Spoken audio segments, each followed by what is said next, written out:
Hello and welcome. I am Esther. I am Peter's AI assistant to create voiceovers. I will simply read Peter's blog posts, so that you have a choice of reading the blog post, or listening to my voice. Hello gentlemen. Today, I want to share a very funny story with you, if you have about 10 minutes to spare. No, not Taylor Swift's song moaning about how her boyfriend dropped her. This funny story is about how I learned to be honest. I am sure you will like the punchline. So here we go. Little boys do not know how to be honest. We have to be taught. We are usually taught by our mothers. So, in 1967, when I was 3, my mum decided it was time to teach little Peter to be honest. This is how she did it. She put a bowl of bananas on the kitchen bench and told me not to eat any bananas without her permission. She said taking a banana without her permission was stealing. Now, where I grew up in Wagga Wagga, Australia, bananas were very expensive and only available in season. And they were my favorite food. So, we all know what happened next. When Mum was not looking, I stole a banana, ate it, and put the skin in the bin. I didn't even know what counting was, so I was pretty easily caught. Once I realized my mum could count the number of bananas in the bowl, I would steal the banana from the bunch in the fridge. I soon realized Mum was also checking the garbage tin in the house and outside. So I started hiding the banana skins under the house. That's what 3-year-old boys do. We are quite ingenious about stealing our favorite food. This went on for a while. Then my mum gave me the lecture. She told me that stealing the banana was wrong, and I knew it, because I was hiding the skins. So, from now on the rules would be as follows. 1. If you steal a banana, and you come to me and admit it before I find out, you get 1 smack. 2. If you steal a banana, and I have to ask you about it and you admit it when I ask, you get 2 smacks.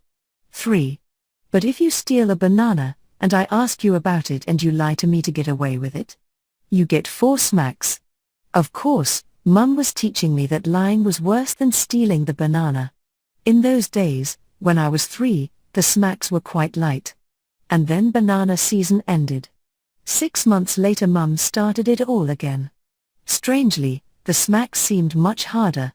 But, of course, I kept stealing bananas, and I kept lying about stealing them. 4 smacks for a banana. I was taking that deal. Soon Mum stepped the smacks up to be a smack with a big wooden spoon that was about 3 feet long.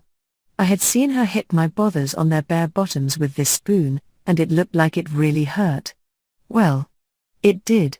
Now I had a problem. I really loved bananas, but 4 smacks with the wooden spoon was too high a price to pay. So, I started stealing the bananas and admitting it to Mum, and taking the 1 smack with the wooden spoon. But pretty soon? That 1 smack was so hard that even then I was discouraged, but I still kept up stealing the bananas. I really liked bananas.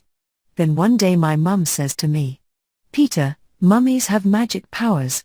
We can read the thoughts of our children. God gives us this magic power to help keep you safe." Oh? So mummies have magic powers? That is how she knows I am lying? She could have told me that sooner. Then, just to be sure, I tested out Mummy's magic powers. Believe me, every time I stole a banana and tried to deny it, she knew. Eventually, because Mummies have magic powers to read my mind, I gave up. I decided that it was just easier to be honest. Those spankings with the wooden spoon were now so painful they actually made me cry. It really hurt. So, all in all, I decided it is just better to be honest, because Mummy's magic powers will only catch me out anyway. Fast forward to February 2008. My mother was dying from dementia. I spent the month with her. We talked about life, the universe, and everything. This was likely the last time I would get to talk with her, and it was lovely. At one point she said to me, "Peter, I want you to know I am so proud of you that you are an honest man." I laughed at her and said, "Well, it's hard to be dishonest with you as a mother." She asked, "Why do you say that?" And even as I said the words I knew how ridiculous they were. I said, "Well, You had magic powers to read my mind, so I simply decided it was better to be honest. Mum laughed and asked me what I meant. I said, "Do you remember, when I was a little boy, you told me mothers had magic powers given to them by God, to read the minds of their children, to keep them safe?" She said, "Yes, I do remember telling you that," I said. "Well, I believed you, and it stuck with me all my life. You are why I am honest." She laughed and she laughed and she laughed. It was so lovely to see her laughing in her demented state. Finally, she stopped laughing and she said to me, "Peter, when you tried to lie to me, you put your left hand over your bottom, because you knew the spanking was coming." We both laughed and laughed at the thought of me, as a little boy, putting my left hand over my bottom and saying, "I promise Mummy, I didn't eat the banana." As I grew up, I had other people in my life who influenced me greatly. None more so than my grandfather, who was a World War II veteran. Honesty, honor, integrity. These were the three words that these people drummed into my head. They said, "Above all else, grow up to be an honest man of honor and integrity." And so I did. In business, I resigned 3 good jobs when I was asked to do something that I felt conflicted with my own personal ethics. In Australia, in the 90s, it was very well known that I resigned from those 3 jobs on ethical grounds.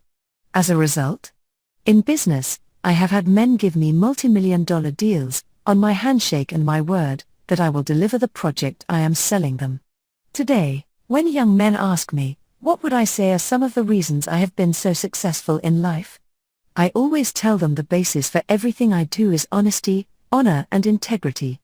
I tell them on top of that you have to add hard work. I tell them it's not easy. I tell them life is much easier, in the moment, to be a liar. But to lie comes at the price of your own self-respect. I tell young men that if you cannot respect yourself enough to be honest, then don't expect any other man to respect you either. Honesty, honor, and integrity are the basis on which I built my life. Everything else is built on that foundation.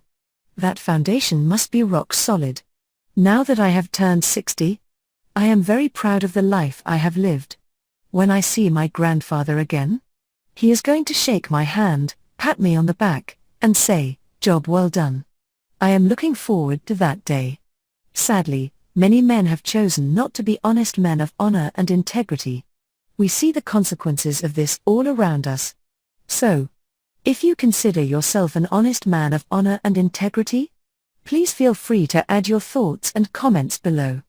Let us show the young men what honest men of honor and integrity look like. Perhaps they will follow our example. Perhaps they will not. But, in my humble opinion, it's worth setting the example publicly.